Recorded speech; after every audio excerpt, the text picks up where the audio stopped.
Once, a group of saints and sages, filled with an insatiable desire to know the ultimate truth, approached Brahma with a humble request.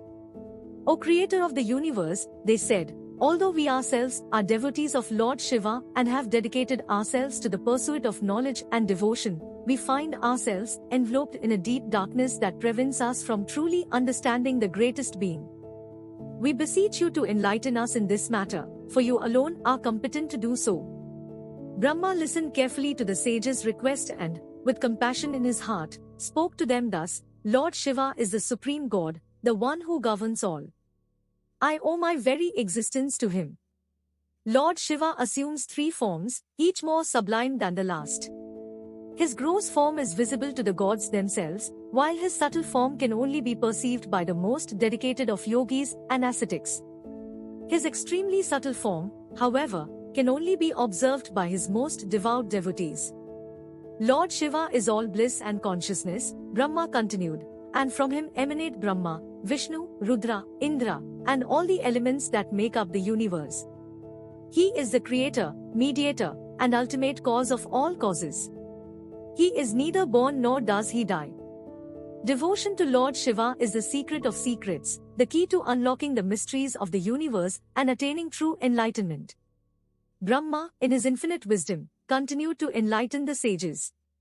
To truly comprehend the divine essence of Lord Shiva, he said, "You must perform a sacrifice. Upon completion of the sacrifice, the vine god himself will come to you and reveal the true nature of Lord Shiva. After that, you must journey to the holy city of Varanasi, where you can seek the blessings of Lord Shiva himself." With these words, Brahma created a shining, mentally constructed wheel, and released it into the world. "The place where the rim of this wheel shatters will be the auspicious location for your penance," he said. As the sages followed the wheel into the forest, they bowed deeply to Brahma, grateful for his guidance. And indeed, the Naimisha forest where the wheel finally shattered became a place of great spiritual significance, drawing many saints, sages, yakshas, and gandharvas to its tranquil beauty. Thanks to Brahma's blessings, the forest soon bloomed with vibrant streams and flowers, a testament to the divine power of Lord Shiva and the importance of devotion to him. The sages remained in the holy Naimisha forest and began a great sacrifice that lasted for 1,000 years. At the end of this sacrifice, the vine god appeared before them, and they implored him to reveal the ultimate reality regarding Lord Shiva.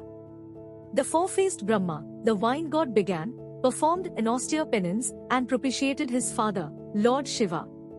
In turn, Lord Shiva bestowed his perfect knowledge upon him, revealing that misery arises from ignorance and is removed by true knowledge. The vine god continued, explaining that there are three elements in existence: nature, which is inanimate, Jiva or Purusha, which is animate and sentient, and Parmeshwar, or Lord Shiva, who controls both. These elements are also known as Pasha, bondage, Pashu, bonded, and Pashukti, instigator, respectively. Maya, or nature, is the illusion that has enveloped Purusha, while Lord Shiva is the controller and instigator of all things. Maya, or nature, is the Shakti or power of Lord Shiva. The soul, or Atman, is all-pervasive and cannot be seen with physical eyes or grabbed with hands. It is immortal, eternal, and decayless. This is the ultimate reality regarding Lord Shiva, and the sages were grateful for this knowledge, which would guide them on their path of devotion and enlightenment.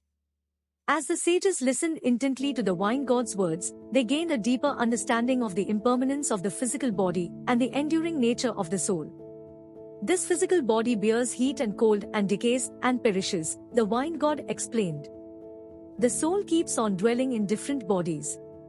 Those who are ignorant of the imperishable soul get attached to pleasure and pain and thereby transport themselves either to heaven or to hell. The ever-changing world, the vine god went on to say, is like a tree. The individual soul, Jiva, and the universal soul, Paramatman, are two birds of equal status, perched on the same branch of this worldly tree. The individual soul eats the sweet and bitter fruits growing on this tree and experiences happiness and sadness by turns. But the other bird, the universal soul, Lord Shiva, simply watches without eating any of the fruits and illuminates the quarters above, below, and to the sides, shining himself as a witness. With this profound knowledge, the sages realize the true path to enlightenment, to let go of attachment to the material world and surrender to the will of Lord Shiva, the supreme God who controls all things. They return to Varanasi, seeking the blessings of Lord Shiva and dedicating themselves to a life of devotion and spiritual growth. And so, dear reader, we too can learn from the wisdom of these sages and strive to let go of attachment to the fleeting pleasures of this world. By surrendering to the will of the divine, we can find true happiness, enlightenment, and everlasting peace.